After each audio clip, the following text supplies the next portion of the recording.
Hi, good evening, everyone. Thank you so much for joining in to our session today.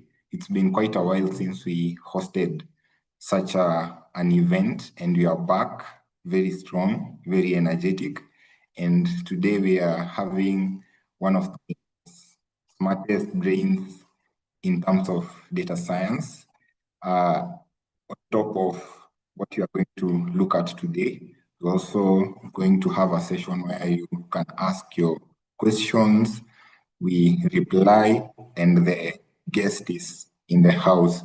So before we dig so much into our content today, you'll allow me to welcome our guest to say hi to us. Yes, but before she does that, for those who are joining us for the first time, welcome to the Expert Bytes community. This is a session where we get to hear from the industry experts so that we can combine our knowledge in academia and now the industry wants. Our sessions are usually on YouTube live. You can watch any of the previous sessions that you've had and get to learn what we learned before. If you also are a member or you have a YouTube account, you can subscribe to our channel, share it, like what we do, give your comment, and help us to grow. So if you're not part of us, I'll give you 30 seconds to subscribe to our channel and help us grow. Yeah. So as we get the rest of the members joining in, I'll allow Ulla to do some short intro about herself, then we get going. Ulla, thank you so much for joining us today. We are very humbled despite your busy calendar. I know you do quite a number of things, but we are very privileged to have you here, one, with your expertise, and also two, with your time. Welcome so much to our channel and our community at large. Over to you, Ulla.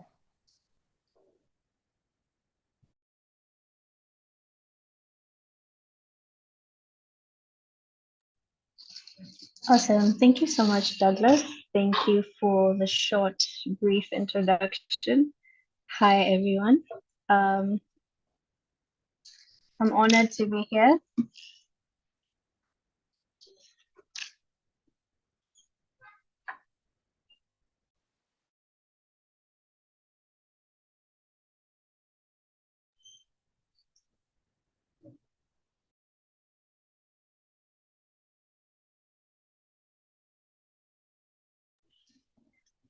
Douglas, apologies. Is there an echo on your end?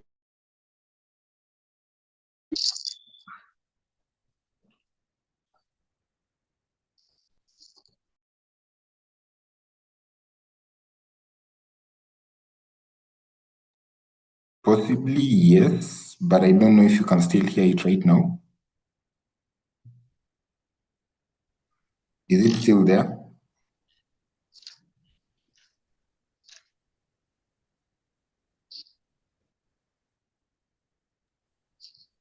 No, I can't hear it right now. Sorry for the interruption. All right, so hi everyone. My name is Ulla. I am pleased to be here with you. I am a data scientist by profession. And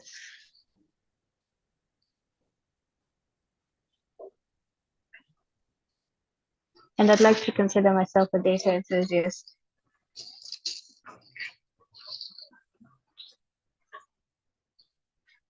All right.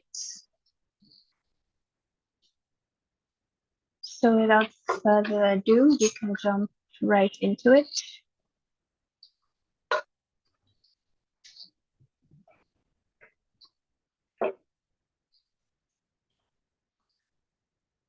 Give me 5 minutes before I share my screen.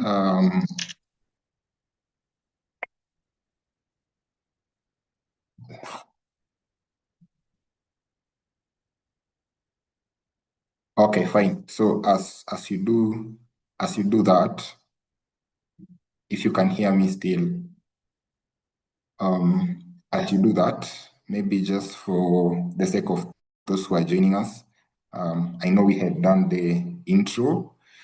We also have quite a number of things maybe you need to know about our guest as you welcome the rest of the community members, your friends, and those who are interested in data science. Yeah, so just a little bit of our session guest.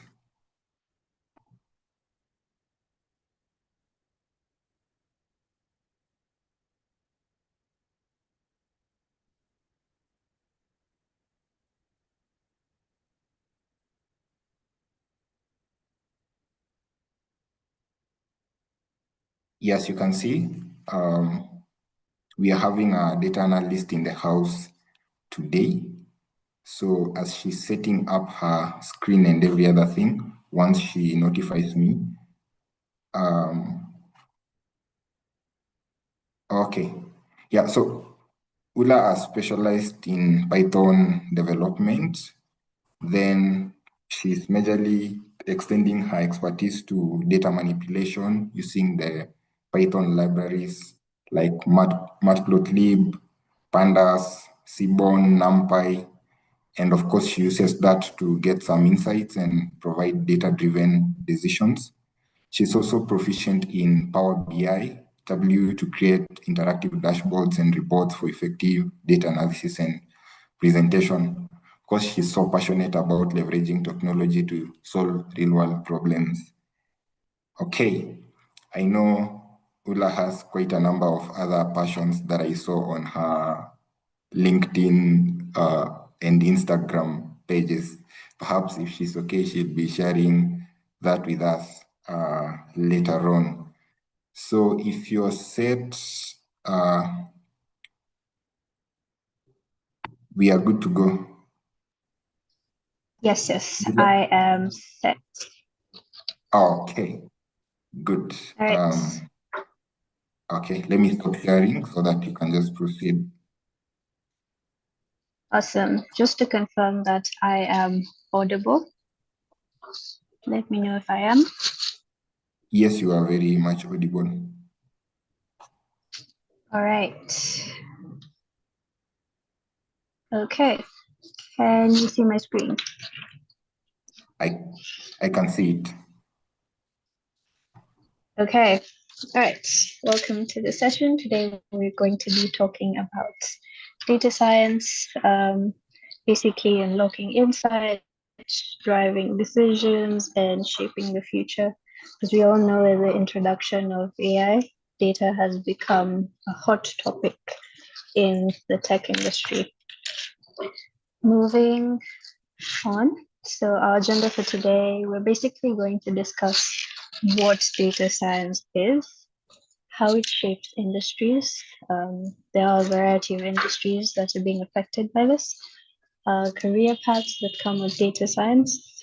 I will also be sharing my personal journey and basically a beginner's guide on where to start and what to do, pitfalls to avoid, and I'll also be sharing a couple of tools and resources that I use in my day-to-day.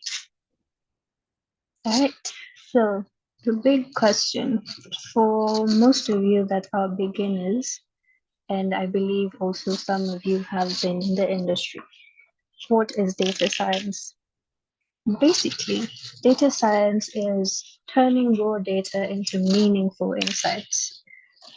You use a combination of a bit of statistical knowledge, a bit of math here and there, programming being the core, and also you'll find yourself that in the journey, you're also going to be doing a bit of DevOps, which involves networking. As we all know, data science comes as a package. You can have a bit of analysis, you can have a bit of engineering entangled into that. So the goal of data science in general, or data analysis, is to help organizations make better decisions, or what I'd like to say is help organizations not make blind decisions. Data is used to drive insights, and so many companies make decisions blindly without knowing, looking into the future. Nothing gives them the insights to make those decisions. So I'll just hold for a second to ingest this as we progress. So how does data shape industries? The major bit of it, or how to utilize your data, ideally helps you make the preferred insights. And the end goal is, I will reiterate what I just said. This is to make better and more informed decisions as you progress, be it a company, or be it personally. All right. So what are the different industries that have utilized, and how are they utilizing data? I'll just share a few examples here. We have businesses, be it corporate, be it private, public businesses. Most of them use data to derive customer insights. For example, who is my highest purchasing customer? What is my customer distribution, be it per region, per area? And sometimes it's used to make product recommendations. If mostly you're an e-commerce company, those are some of the insights that you can derive. In the healthcare industry, and I am sad to say this, healthcare is a very vast industry, but it has not been utilizing the data that it's meant to. Let me say, for now, we do have a couple of healthcare sectors that are getting into digital health. But I would say digital health is also such a big topic, and people are just now venturing into it. So I believe as we progress, as we move further on, we will really be um, integrating a lot of insights or deriving a lot of data to help us make better decisions specifically for that industry. We have finance industries. Most of them are audit firms. They use fraud detection, risk analysis. For agricultural sectors as well, I would say they're now recently utilizing data as it should.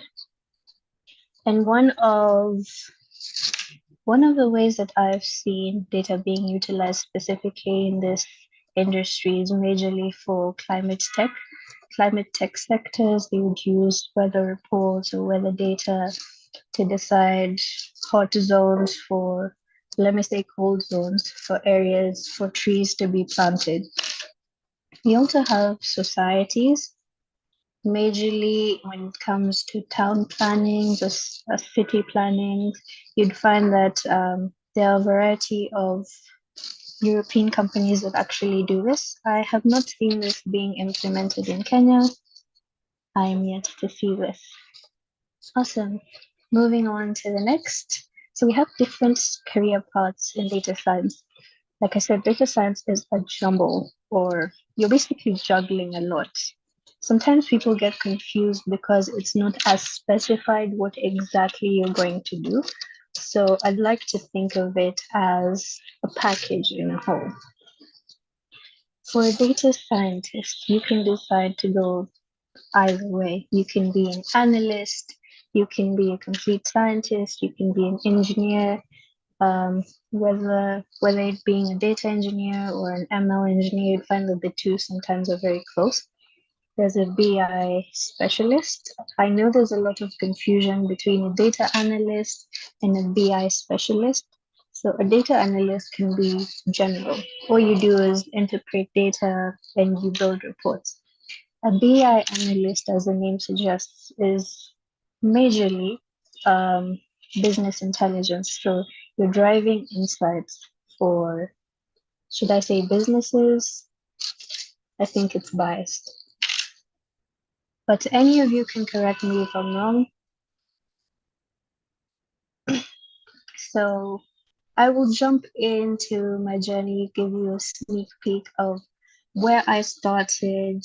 And fun fact is, I really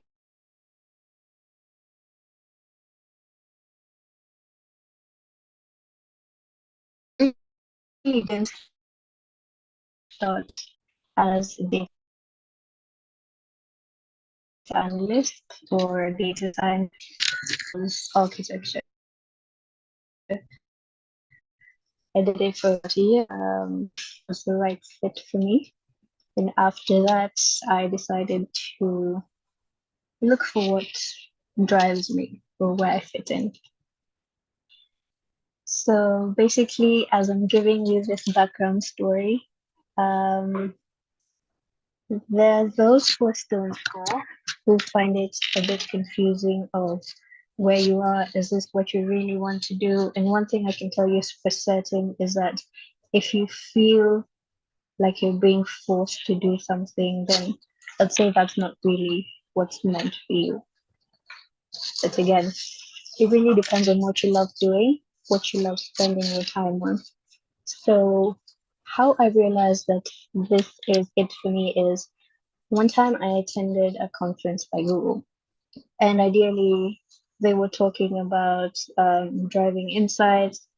I think at that time they were talking about Gemini AI. And what really struck me is having data in a sense or in a way is being more knowledgeable. Apart from the basic day to day or the overview of basic knowledge, you have a deeper understanding. For example, I use this example.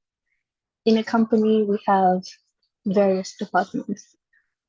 They have basic overview of what the company is doing or what the company is about.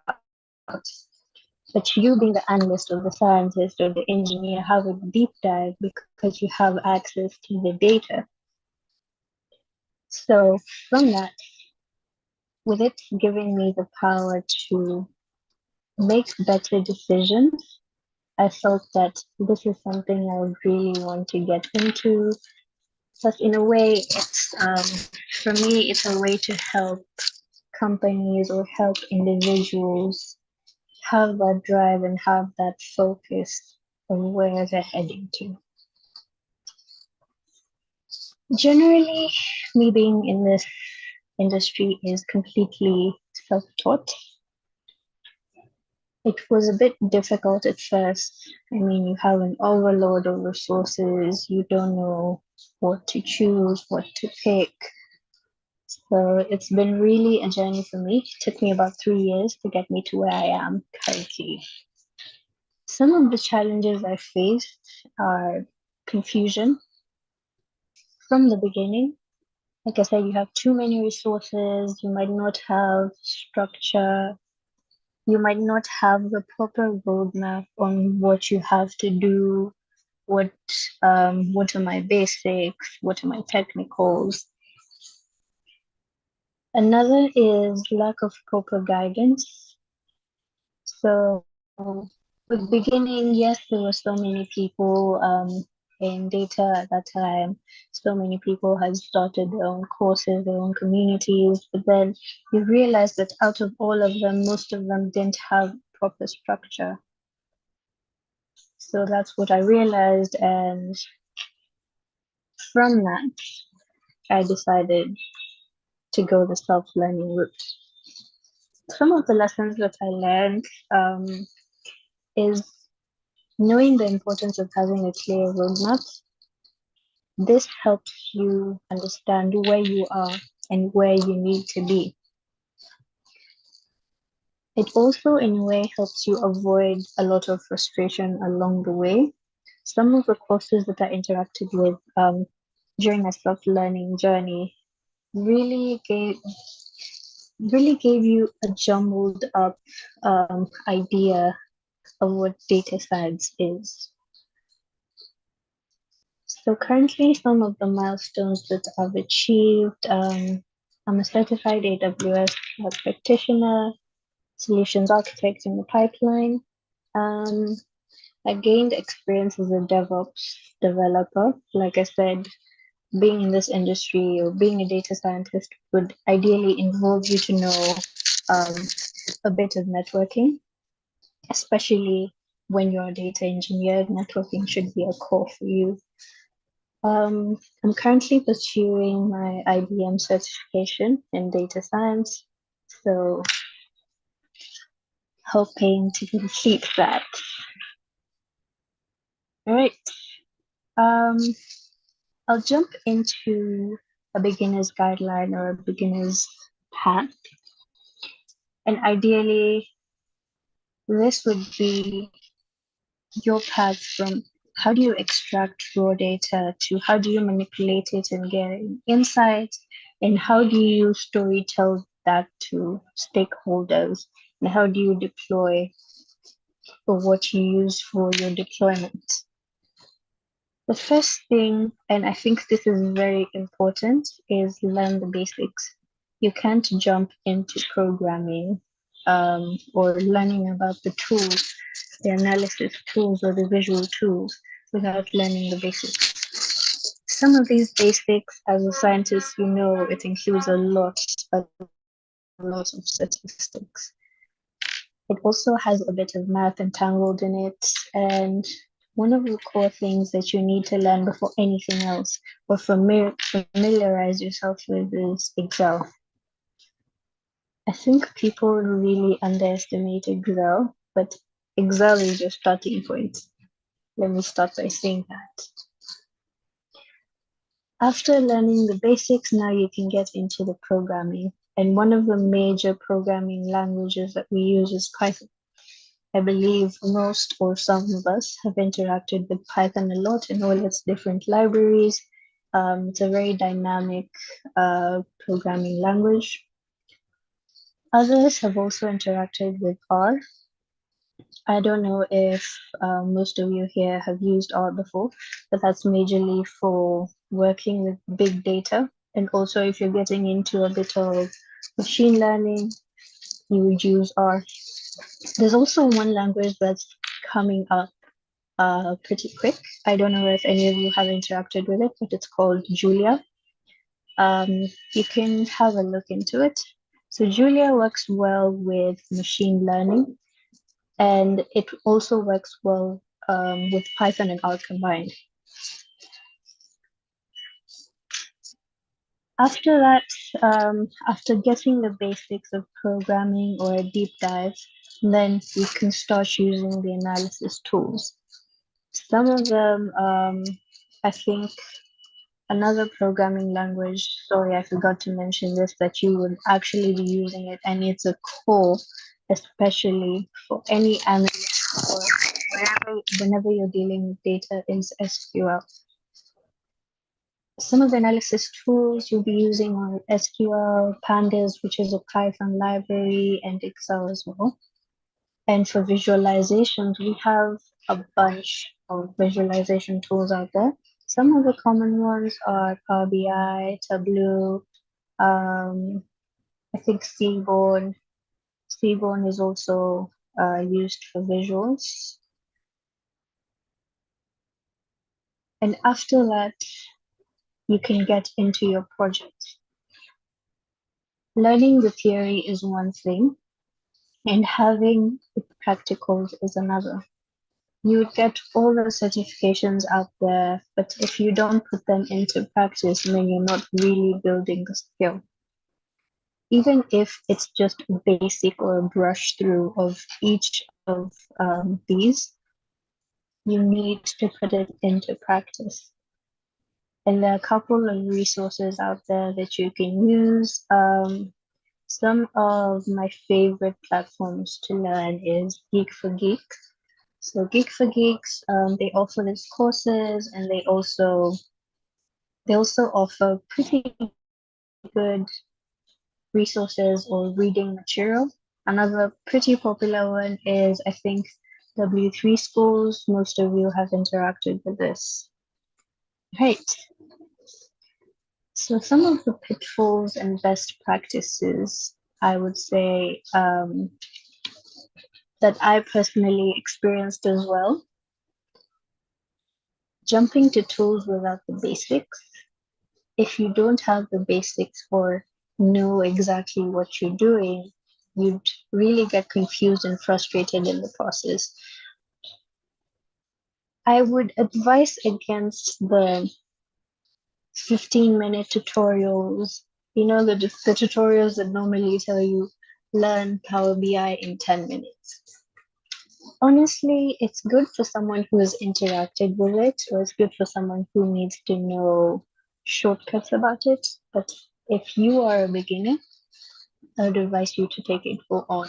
Be it a 1 hour tutorial or a 2 hour tutorial that gives you the in-depth and the basics of what you need to know. Go with that. Another is collecting too many tutorials, as many tutorials as you'd like. There's a vast amount of tutorials out there, a vast amount of resources. But if you're not putting it into practice, they won't get you anywhere. So I'd say even if it's watching one tutorial and then putting it into practice, that ideally helps you. And also working with a lot of projects helps a lot. You can decide to start with a project, a basic project, and through that, it gives you the ins and outs of the research that you need to do or the tools that you need to use. Another pitfall, and I think this I've seen with a lot of people, is comparing your journey to others. This is a motivation killer and it will not help you in any way. Your journey is yours. Like I said, you know where you are and where you want to be. Self-pace yourself.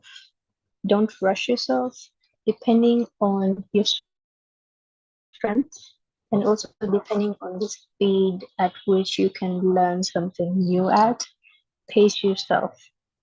You don't need to be competing with 10 other people, probably in the same course. You don't need to be competing with these people. Another pitfall is ignoring hands-on projects. I think this comes a lot with majorly what I'm talking about practice. Practice what you learn. Some of the courses that you may take normally have hands-on projects. I think this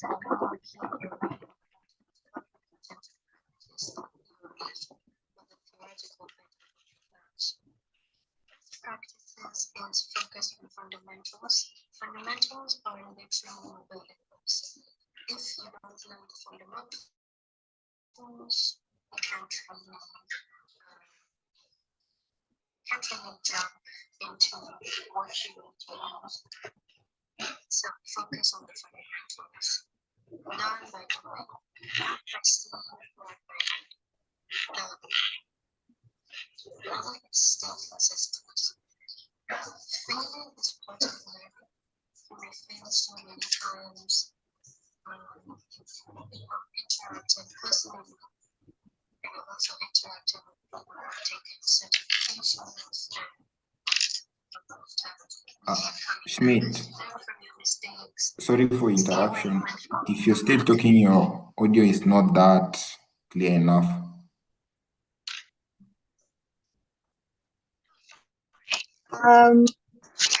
Can you hear me now? Yes, right now it's totally okay.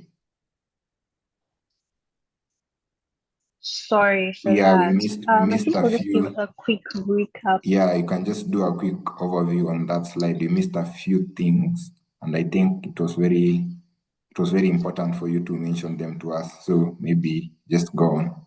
Thank you. All right. Very sorry about that. So I just go through a quick recap of pitfalls and best practices. And I had talked about jumping to tools without the basics. So fundamentals are your building blocks. You need to know the fundamentals about a specific programming language, fundamentals about a visualization tool, you really need to grasp the fundamentals before you get pretty technical or dive deep.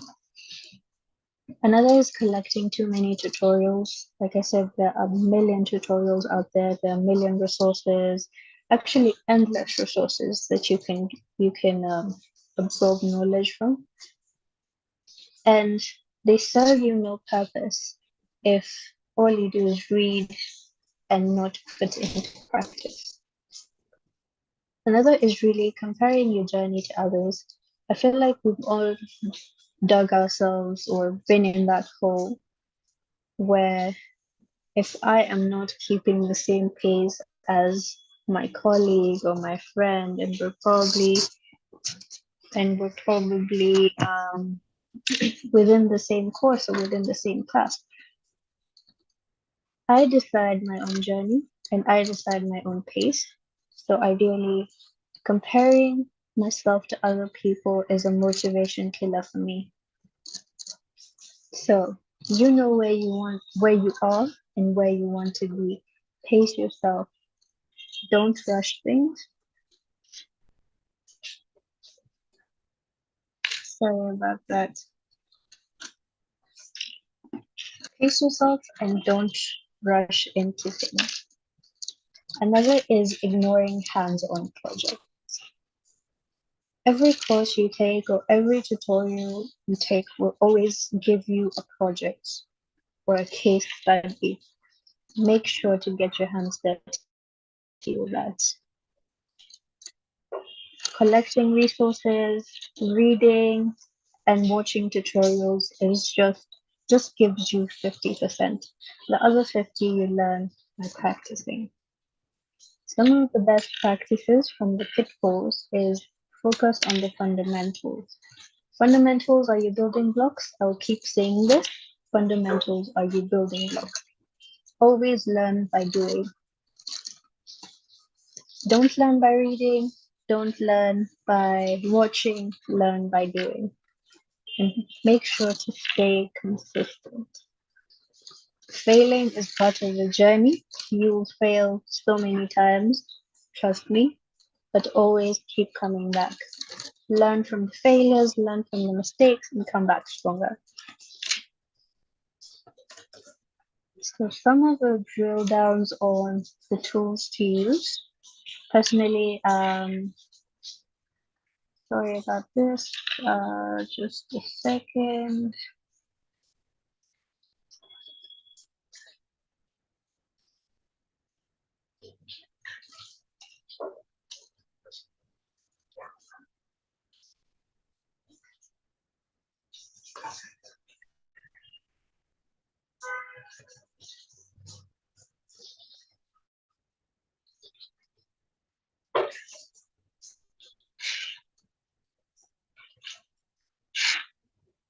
Okay. As Schmidt does her setup and every other thing, for those who are following us through what you are doing, you can share this live session link with your friends and those who are interested in this kind of session. This session will also it's being recorded, so it will still be available on YouTube later. Suppose you missed quite a number of things or you got into the meeting way later, you can catch up with whatever we had discussed. Remember to also support our community by subscribing to our channel, helping us grow, and also being able to be part of this community by watching what we usually do from time to time. So Schmidt, when you are ready, you can proceed.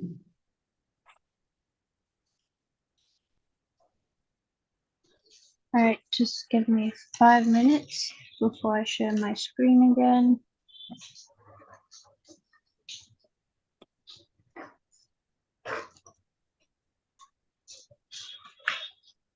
Okay, no problem.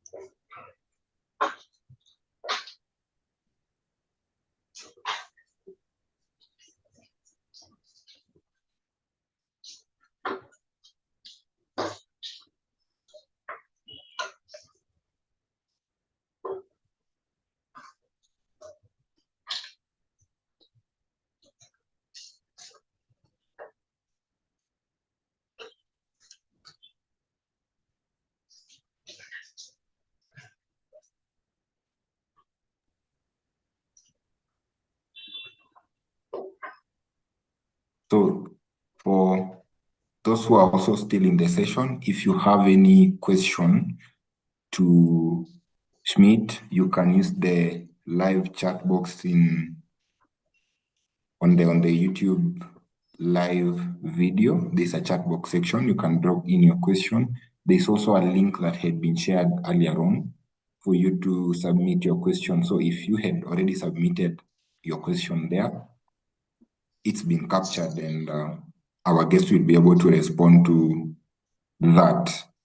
I can see you are ready, Schmidt, so you can proceed. Yes, so sorry about that. Okay, fine. No Right, worries. so I will drill down into some of the tools that I personally use on my day-to-day. Friends, you have VS Code that has a bunch of inbuilt tools. It also supports any other programming language out there. Data also does the same, but it's majorly for interacting with databases. But it generally has, what should I say? It has a lot of functionalities built within it. It can be an IDE for your programming. You can also actively interact with your databases there as well. You can also deploy your code, push your code from there, same as VS Code. Some of the visual tools, preferably I prefer to use Metabase since it's open source and you can also self-host this. We also have a couple of others like Power BI, Tableau. There are a bunch of visual tools out there. You can also use Python libraries such as matplotlib or Seaborn. For model training, if you are an ML engineer or data engineer, you can use Python, you can use R, you can also use Julia, as I had mentioned before. For collaboration and deployment, I think that this is pretty general. You use GitHub. And one thing is use GitHub to build your portfolios. Every time you're learning or going through a course, make sure that you have a project within GitHub that can show this is a new skill that I've learned. Make sure you store or deploy your codes from GitHub. All right. So thank you. I have come to the end of my presentation and I'll open questions.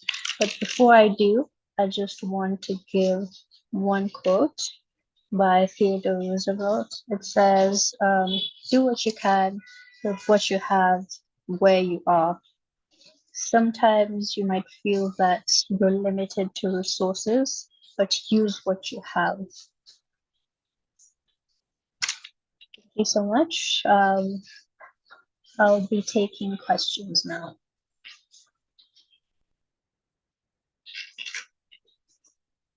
Okay. That was quite direct to the point, and thank you so much for setting aside time to be with us today. I'll read some of the questions that had been submitted before to you, then you are able to respond to them. So far, I haven't seen any in the live chat box, but let's start with what we already have. Okay, so. All right.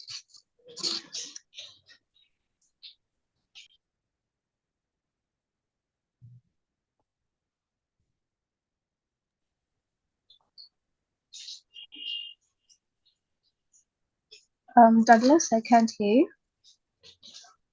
Okay, just a minute. I'm cruising through the questions. They were shared online, so I'm just locating them. Minute.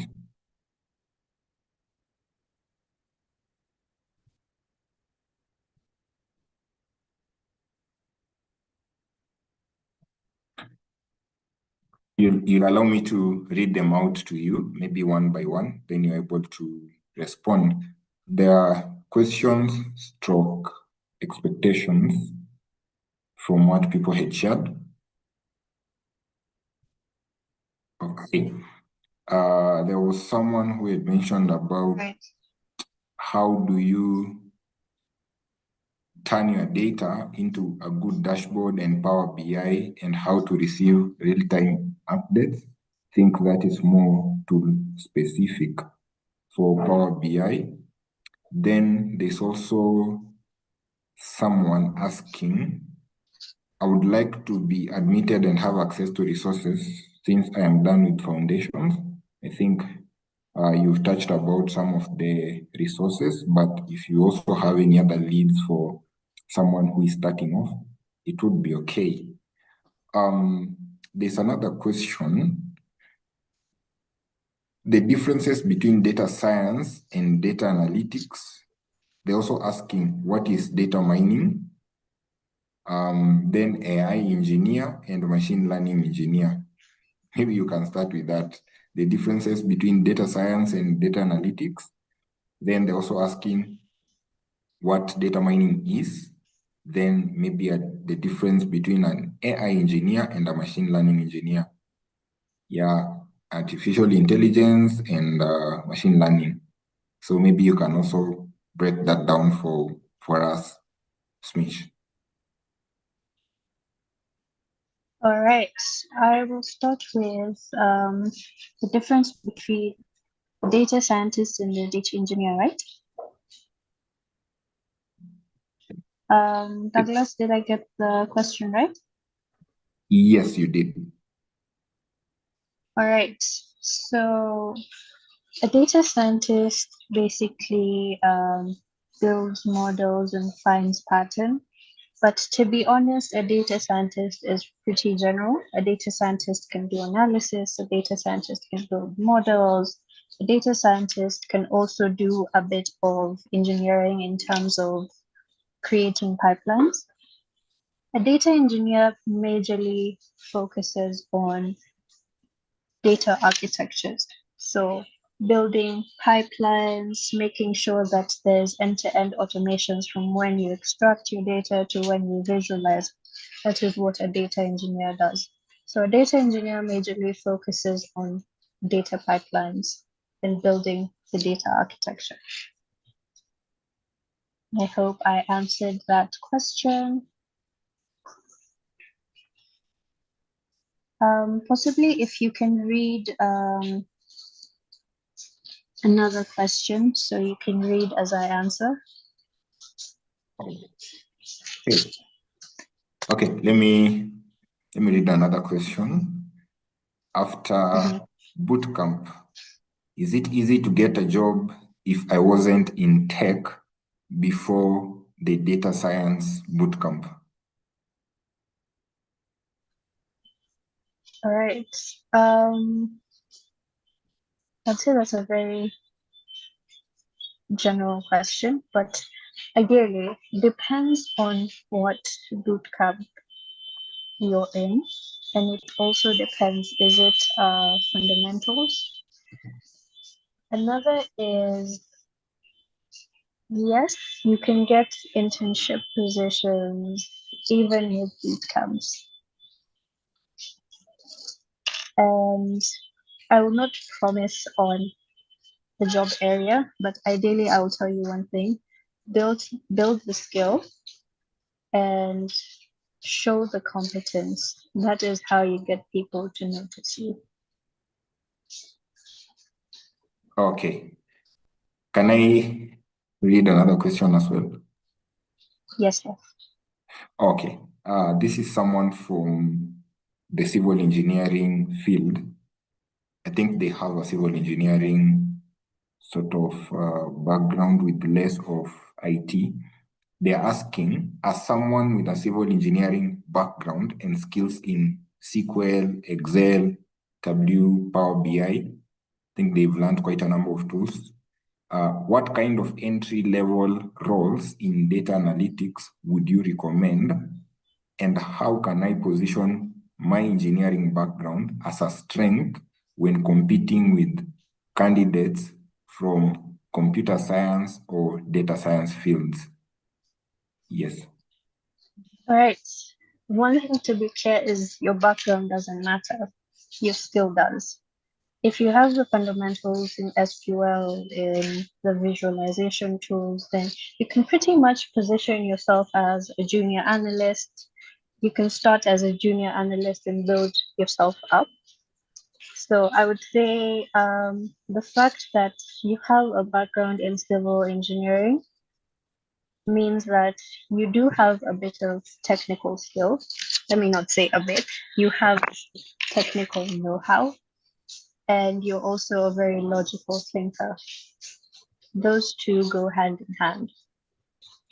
And the biggest thing about being in the data industry, being an analyst or a scientist or an engineer, is basically being a very logical thinker and being a problem solver. So your background doesn't matter, and yes, you can have an entry level role as an analyst. Okay, I believe they've been answered. There's also a question around a personal portfolio in terms of the project. So someone is asking, what types of personal projects would you suggest for someone outside the traditional data science track to demonstrate their capability and to stand out in job applications? Sorry, I lost you for a bit. Could you please repeat that? Oh, what type of personal projects would you suggest for someone outside the traditional data science track to demonstrate capability and stand out in job applications? All right. I think, Um, yeah. Mhm. for the projects, I believe there are a bunch, but I would say as long as it's a project that helps you utilize any skill that you learned, I prefer using, like I had mentioned before, Geeks for Geeks has a variety of projects. You also have Kaggle. Kaggle normally has, I don't know if they're called competition projects, but they're projects that people compete in. I would also recommend you getting into that because that really helps you build on your skill. So in terms of personal projects, I would not really recommend a specific, but I'd give you those resources. Go to Geeks for Geeks, look at the problem statements that they have. Go to Kaggle, also look at the problem statements that they have. You can also get your data sets from Kaggle as well, but I recommend using NGO sites. NGO sites like the UN site. We'd also get real world data from that.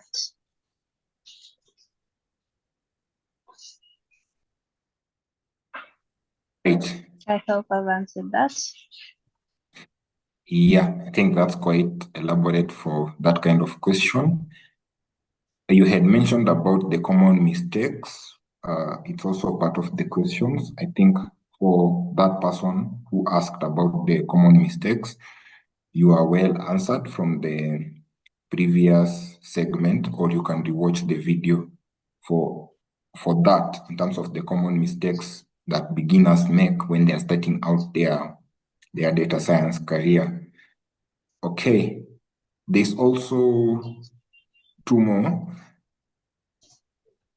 From your Okay. own journey, what key skills or tools proved most valuable when starting out your data science career, and how important is coding knowledge, like Python or R, compared to SQL and visualization skills? So I Right. think they're majorly asking around a comparison between the tools and how you started off. Yeah, something around that. Yeah, that's actually a very good question. Um, Beginning or any beginner, I would say The two fundamentals that you actually need is SQL. Know the fundamentals and also a deep dive of SQL. Excel, like I had mentioned, Excel is a huge tool that is used, but so many people undermine it. So Excel as well. Yes, you do need to have programming know-how of some of the programming languages. I would mention SQL and Python fundamentals. This is for an analyst. If you're talking about a data scientist, then you need to have a deep dive in SQL, a deep dive in Python, know the ins and outs. The two are majorly used if we're talking about data science. But for an analyst, know the basics. Did I miss anything out, Douglas? I don't think so. That is well captured.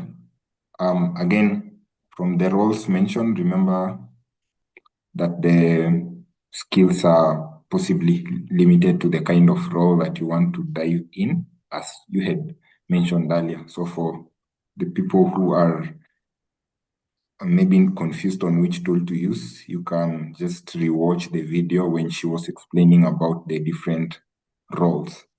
Okay, someone is asking a very interesting question here. That could you share an example from your career where data analytics created a major impact on business decisions, and what lessons someone like me can take from that experience? All right. I will give an example of about 3 months ago. Currently where I'm at, it's an e-commerce model. We didn't really utilize our data, and we had a lot of data. So after pitching about 3 months ago to have a proper architecture in place, we realized that, let me give an example in the e-commerce, or anyone out there who's in e-commerce, is that you have to keep restocking your goods, and you have to identify what are your fast moving goods, what you do not restock. So we used to restock blindly based off of word of mouth. So the guys at the warehouse would give us, okay, we need a restock of this. And then we would find that most of the time we were overstocking or understocking on certain goods. But currently, I would say after we started utilizing the data that we had, we really didn't need to keep having calls, having conversations with warehouse managers. You just look at a simple dashboard that tells you this has an average stock day of 4 days, so I need to restock within that time, or a certain good is not moving, so I should stop restocking on this.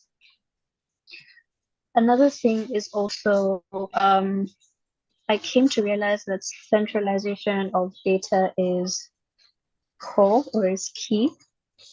You normally have data from so many sources. You have Excel, you have Meta, you have from your databases. If you have apps, you have data from the apps, and basically centralizing all this makes your work as an analyst or a scientist very easy because now you only have one data source that you need to derive all the insights from.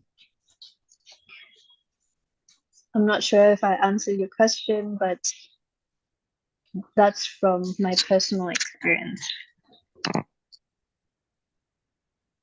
I believe the question had mentioned something about how do I learn from this? Yeah. All right. As I mentioned, being a data scientist or an analyst or an engineer means that you need to be on the know. Actually, no. Let me rephrase that. you need to be a very logical thinker, and having to solve real world problems, or ideally being a problem solver, is a skill that you build from this. And in this industry, I got to realize that so many people appreciate proactiveness and being a problem solver.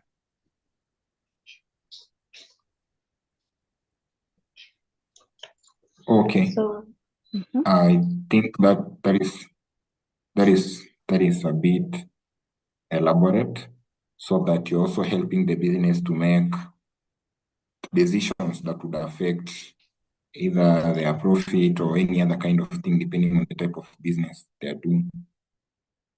We are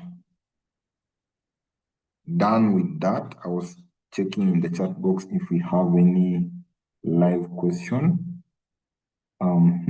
Maybe just allow me to read a comment from Kipangas. That's from our live chat. Kipangas is saying, your journey is so inspiring. Ulla, I'm also starting out my data journey coming from a web dev background, and I really feel inspired. Okay. What would you tell those people who are transiting from different careers into data science, especially non-tech careers? What would be one word for them? How is the field? all right, one word for you is your background doesn't matter, and it's not as complicated as people make it to be. It's basically a learning curve, yes. So appreciate the journey and go the extra mile.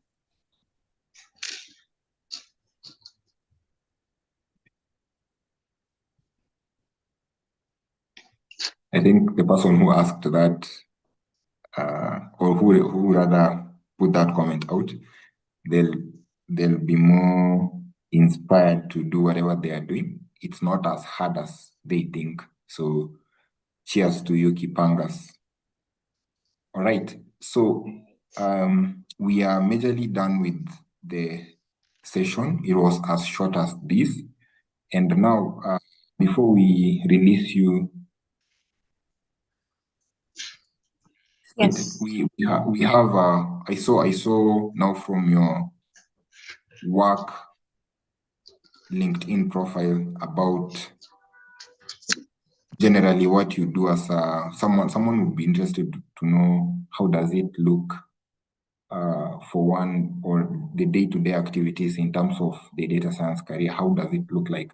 So there are some slides I got. You can allow me to present them. Then for each slide, you can share something about it, because the slide was entirely meant for you. So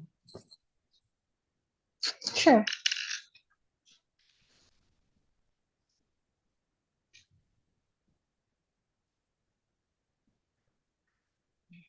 okay, so there we go.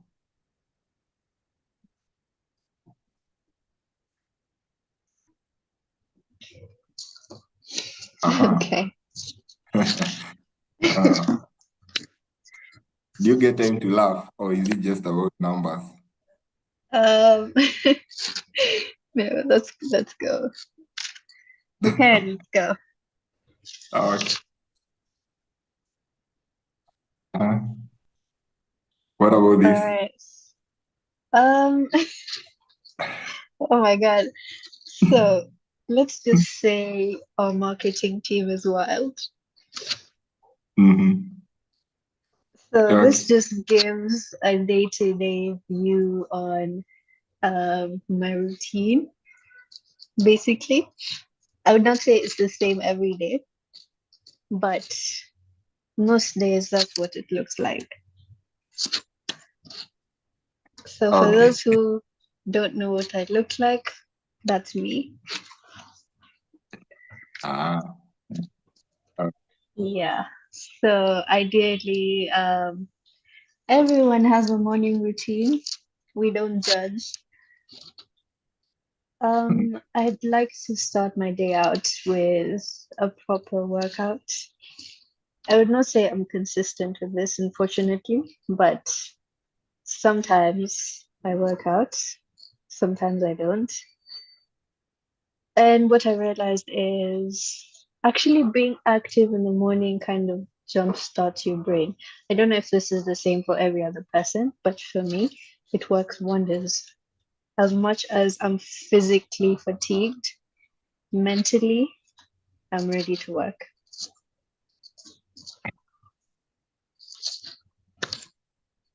Well, don't judge me. I'm just a girl. I'm just a girl. Okay, no comment. No comment. Breakfast. Well, always start your day with a good cup of coffee. That's all I can say. For the caffeine addicts like me, start your day with a good cup of coffee. I think that really takes me through my day. Oh, okay. Yeah. All right. Let me skip that. Sometimes we have a group of people who are very joyful when it comes to talking about food. So let me jump that slide and talk about food the whole day. No judging for the foodies here. Personally, I'm a foodie, so no judging. Okay. Which food do you enjoy eating? Oh, but personally, pasta. Easy to make, you can make on the go, goes with everything. Oh, okay. Yeah. Um, And see you have two screens. that right there is my workstation. Mhm. This is where the magic happens. All right. It's we've always wondered why techies usually have two screens. Is it that one screen cannot sustain what you're doing, or is the work too much for one screen? Huh. No, not really. Okay, for me, preferably, it's because I can have simultaneous tasks. Like one screen could probably be for deployment, the other is probably a resource.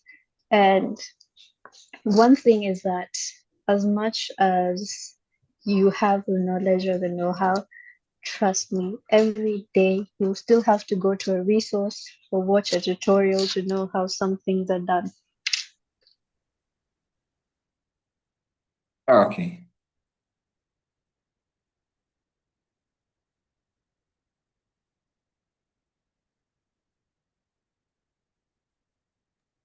Alright. Like I said, customer addict. In a day, I'd go through about 2 to 3 cups. It's not healthy, but it It gets you helps good. me. Yeah, yeah. Mm-hmm. Hmm. Lunchtime, the big break everyone is waiting for. You And must you be know that having, time. uh-huh. Yeah. Okay, you must be having a lot of food breaks and coffee breaks in between work. Um, sometimes it's very mentally consuming, so you need that break. Mhm. Trust me, for the sake of your own sanity, you need that break. Oh, okay. We said we are not judging the foodies, so it's fine. Exactly. Exactly. Oh my God, this just makes it look worse. Some Like people I are really said, hungry. Uh-huh. I Mhm. enjoy pasta, very easy to make, Mhm. and you can eat it with anything. So Okay. Mhm. it says eat healthy, but that's not really a healthy meal, regardless. Ah, Mm, okay. Are those meatballs or what was it? yes. Okay, fine. So now to the last slide. Meditation. Mm. I would not call it meditation. I would call it probably enjoying time with your loved ones, which is basically meditation in a way. Mm. So, work-life balance, very important. Don't Okay. get too drawn. To Don't work. get too drawn in. Yes. Okay. Fine. So what else do you do outside work as a tech guy? Because I think most of the techies they have various kinds of things they do in terms of airing out their mental exhaustion and every other thing throughout their week. What else do you do in terms of your now outside work to complement your sanity? Okay. I think one thing that is more of a release is interacting more with nature. You We're basically on screens almost 24/7 from Monday to Friday. We need to reconnect, have that breath of fresh air, take that walk. If you have a dog, so for me, I was recently introduced into hiking, and yes, sounds tiresome, but hear me out. It's actually a very good interaction with nature, and it gets you away from what is it called? The concrete city? Yes. So it's a very good mental release. Okay, fine. I think that is all we had in terms of our time today, and thank you so much for setting aside time to be with us. I had to end with that session so that someone doesn't think that data science is all about numbers, graphs, I don't know, Python libraries, hugging We have a faces. life. We have a life Oh, outside work. We have a life, you guys. have a life. You also eat a lot of food and breaks. We also have quite a number of Yeah, them. yeah, Okay. yeah, yeah. But Yeah, so um, probably something to add on is if you have the interest, take it up, no matter how small it is. This industry is vast and it will always need people, despite the introduction of AI or what this whole controversy about AI trying to steal people's jobs. Ideally, AI is also built and trained by human. So at the end of it all, they would always need human labor. So don't fall into the whole controversial topics. If you're starting out, make sure to go all the way, see it through. okay. Yeah, so AI is not taking away our jobs. Um, It's actually but I making our think jobs much easier. because now we are having a lot of speculations around that whole field um, in terms of what AI can do. Yeah. Yes. Okay. So as we come to an end, I wanted to bring this at the end of the session, majorly around mentorship.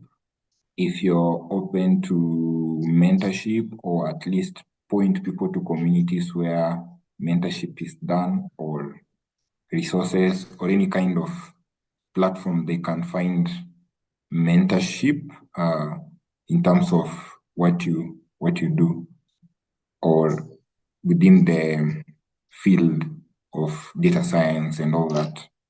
Yeah, so your comment on that. All right. I'm very much open to mentorship. If you need guidance on what to do, what not to do, um, I'd be happy to help. I also am part of a couple of data communities, and we're a very tight-knit community. So yeah, in regards to mentorship, I'm open to mentorship. Thanks for that. For those who may not be aware, I think the first time I was inviting Schmidt to this platform, I wasn't even sure if he will be able to show up, especially regarding the kind of work she does and maybe the kind of things she's involved in. And just a comment about you, I've realized you're someone who is very selfless, and also despite the achievements you've made in the tech industry, you're also humble. I don't know what is the motivation behind that. Let me just not say it's a motivation. It's basically how I am. Oh, okay. Yeah.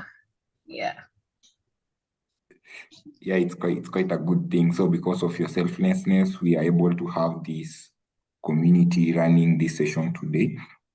There was someone in the comment who had mentioned that you are self-taught, which is very inspiring. Maybe we missed that out in terms of your education background. Because I know you're partly Kenyan and the other side, not to mention, but did you go through the normal,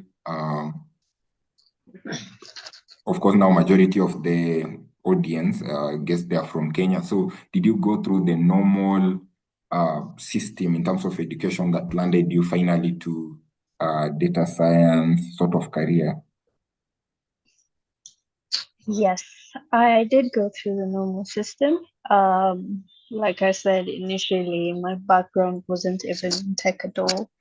I began as an architect, or I was in architecture when I began, and I just decided it wasn't for me, so I branched out. That's why I'm very keen on saying your background doesn't matter. Okay. I think that statement alone is enough to encourage someone, even if they studied whatever kind of course in terms of their background, you can still go to anything. Do you still do architectural designs, or that was the end of it? No, unfortunately, those days are behind me. Okay, fine. Yeah. Fine. All right.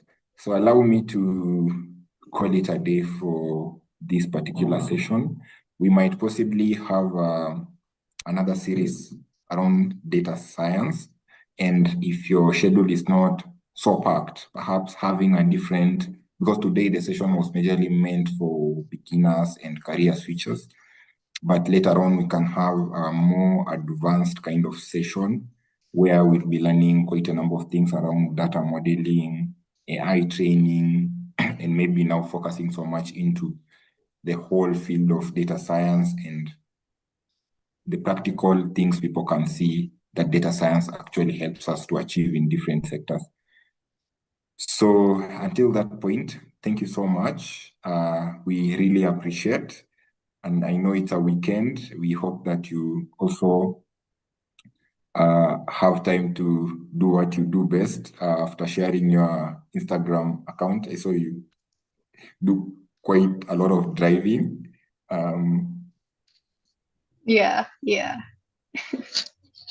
Okay. But yeah, thank you so much for having me here. And thank you for giving me this platform to interact with people, those who are starting, those who are already experienced. And I'd love to share my journey more, also get my hands dirty in the technicalities. We can probably have a live session, live coding session. Yeah, I'd love to have that. Thank you so much, Douglas. You're welcome. So until that point, Turus, see you next time. Thank you for those who joined us, who took time to listen to the discussions that we had today, those insights from Schmidt. Esther Wanjiru has acknowledged that. Thanks a lot for your insight, very helpful. And the very many people who have not commented, but I know they've benefited from this session. Yeah, if you're not part of our community, please remember to subscribe and help us grow our learning community. Ulla, I'll give you 1 minute for a parting shot before we go. Yeah. All right. I'm not sure what a parting shot means, but I'll just go with the flow. I think I have said a lot about the industry and a lot about the do's and don'ts. So I will just reiterate on some of the resources that really helped me. Geeks for Geeks, really, really good resource. Make sure if you have the time, just search Geeks for Geeks. There's also W3 schools.